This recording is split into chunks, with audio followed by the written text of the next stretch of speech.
నమస్తే అండి. Welcome back to my channel. ఈరోజు మనం వాము ఆకు మరియు వాముకి ఉన్న తేడాలేంటి, అలాగే వీటిని తీసుకోవటం వలన మనకు కలిగే ఆరోగ్య ప్రయోజనాలేంటి అనే విషయం పైన మాట్లాడుకుందాము. వీడియోని పూర్తిగా చూడండి. మీకు నచ్చితే లైక్ చేయండి. మొదటిసారి మన ఛానల్ని చూస్తున్న వాళ్ళు సబ్స్క్రైబ్ చేసుకోండి. మొన్నటి వరకు నేనైతే వాము ఒక్కటే అనుకునేదాన్నండి. ఎందుకంటే ఈ వామును వేస్తే వచ్చే మొక్కలే ఈ వామాకు మొక్కలేమో, వీటి నుండే వాము వస్తుందేమో అనుకునేదాన్ని. కానీ తర్వాత అర్థమైంది వామాకు వేరు వాము వేరు అని. కానీ రెండింటిలో కూడా ఇంచుమించు ఒకేలాంటి ఔషధ గుణాలు ఉన్నాయి. రెండింటి స్మెల్ కూడా ఒకేలా ఉంటుంది.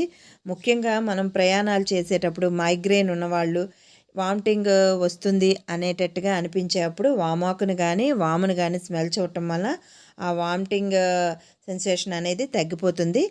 అలాగే వామాకులో చాలా మంచి ఔషధ గుణాలు ఉన్నాయండి. ముందైతే వామాకు గురించి చెప్పుకుందాము. వామాకు చూడటానికి దళసరిగా ఉంటుంది కానీ వేడి తగిలితే ఇట్టే మగ్గిపోతుందండి. అలాగే వామాకుతో బజ్జీలు, పచ్చడి, సలాడ్స్, అలాగే రసంలో, సాంబార్లో లాస్ట్లో మనం కొత్తిమీర వేస్తాం కదా, అలాగే వామాకును కూడా వేసుకుంటే మంచి స్మెల్ వస్తుంది. కానీ బజ్జీలు వేయటం వల్ల దీనిలో ఉన్న ఔషధ గుణాలు అనేవి కోల్పోతాము. రెండవది స్మెల్ కూడా ఏం మనకు తెలియదు వేగిపోయిన తర్వాత. అందుకే పచ్చడి కానీ, సలాడ్స్లో కానీ, రసంలో కానీ వేసుకుంటే బాగుంటుంది. అది కూడా లాస్ట్లో వేయండి, మంచి స్మెల్ వస్తుంది. అలాగే వామాకు తీసుకోవటం వల్ల జీర్ణ సంబంధిత సమస్యలు, శ్వాసకోశ సమస్యలు ఇలాంటివి తగ్గుముఖం పడతాయి. అలాగే చర్మ సంబంధిత సమస్యలకు కూడా వామాకు బాగా పనికొస్తుంది.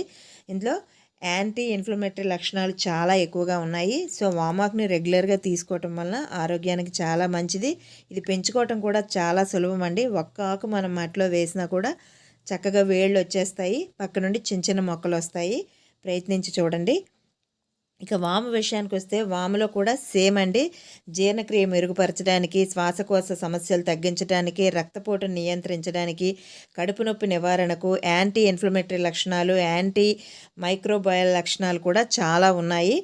అలాగే మనకి శూలాలు అంటే ఎలా ఉంటుందంటే, శూలాలు అనే ఒక ఆరోగ్య సమస్య కూడా ఉంది. వాటి నుండి కూడా రిలీఫ్ ఇవ్వడానికి వాము చాలా బాగా పనిచేస్తుంది. సో వామన్నం లాంటివి కూడా వాముతో చేసుకుంటూ ఉంటారు. వాము పొడని, వామన్నం అని చేస్తూ ఉంటారు. మనం ఏదైనా శనగపిండి ఐటమ్స్ చేసేటప్పుడు కూడా వాముని యూజ్ చేయటం వల్ల గ్యాస్, ఉబ్బరం లాంటివి లేకుండా ఉంటాయి. ఇవండి నాకు తెలిసినవి. ఈ వీడియో నచ్చితే లైక్ చేయండి. సమయాభావం వల్ల